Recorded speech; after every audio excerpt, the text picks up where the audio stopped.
the markets and potential for the week ahead. We're looking ahead with Adcorp Holdings Limited CEO Richard Pike. Good to have you, Richard. Welcome to the show. Thank you. Good morning.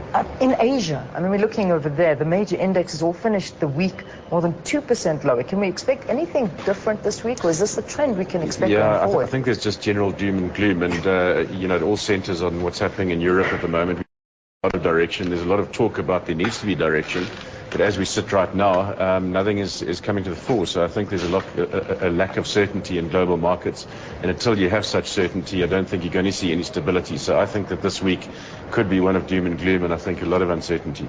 Europe, I think, is the big concern at the moment, however. I mean, we're talking some 4 and 5% hammerings a day on certain markets within Europe. Where are we going with this in Europe? Yeah, Europe is obviously at the center of the concern at the moment, and it's not a new problem. This is a problem that's been going on for 2 years, and there's no decisive action, and unfortunately it requires some quite decisive political will, and there are huge political stakes to be played for, and not only for those countries that are at risk of default, but also those that are stronger and potentially propping the whole thing up. So Germany, for example, it's very unpopular for them to bail out or potentially bail out Greece from a political point of view, as it is from a Greek point of view to take austerity measures that are required.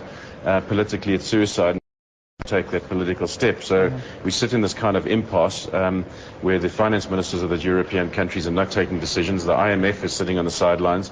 The European Central Bank is pretty much sitting on the sidelines. And, if ever there was a time for decisive action, this is it. Yeah, and it's not coming as fast and furiously as we'd like. I mean, we look at the banking shares. You've got some shares dropping 10% and more. But, I mean, the risks associated with banks are quite dire at this stage. What are they doing there?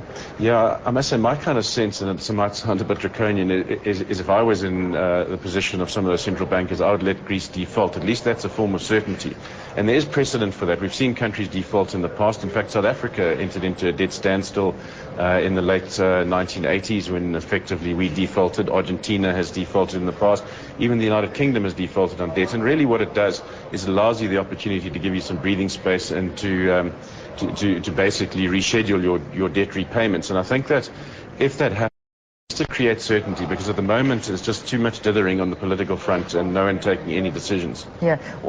Do you think this is the way to go? I mean, what will it do to Greece if they do default on their payment? Well, I think there's a real risk that they might be booted out of the euro. Okay. As a result, there's a lot of talk that they may not be. But essentially what the euro did is it effectively falsely re-rated the sovereign risk rating of Greece debt. So, of Greek's debt. So in other words, Greek's debt looked a lot better than it potentially was, which really facilitated a spending blitz, and we saw that right through Europe. Ireland seen the same thing. We've seen it in Greece and the like.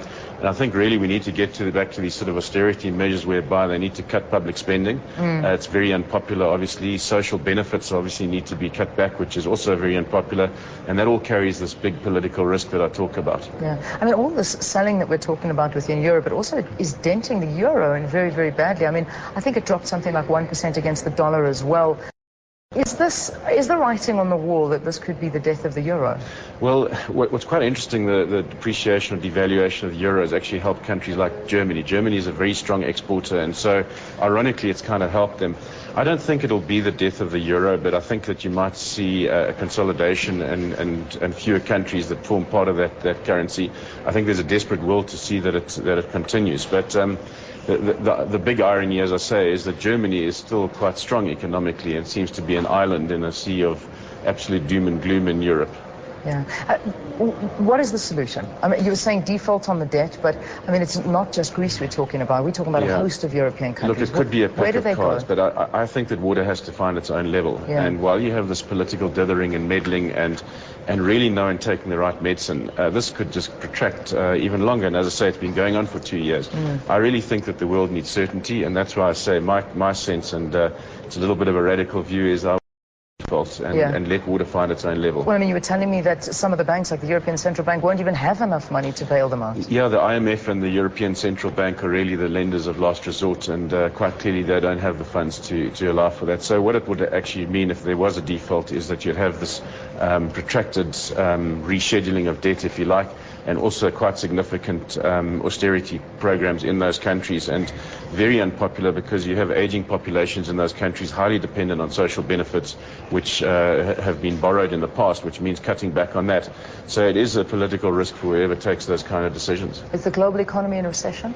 Well, I think it becomes a self-fulfilling prophecy. I think there's so many people talking about this double dip that I think it's probably inevitable it's going to happen. Okay, not yet, but it is, if the writing's on the wall dramatically. Richard Pike, thank you very much for talking to us, CEO of Adcorp Holdings Limited.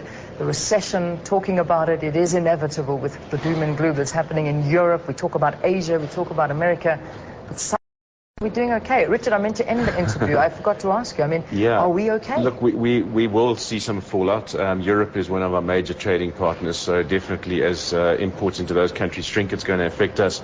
But the rand has obviously devalued fabulously over the last week by about 10%, so that should, in a sense, help our exports. But what it does, it imports inflation. So the oil price, all of those kind of things start hitting us. So it's not good for us on balance, but hopefully we'll get out a little better or further unscathed than those European countries, similar to what happened in the last recession. All right. Thank you very much, Richard. Thanks for joining us. Let's get you a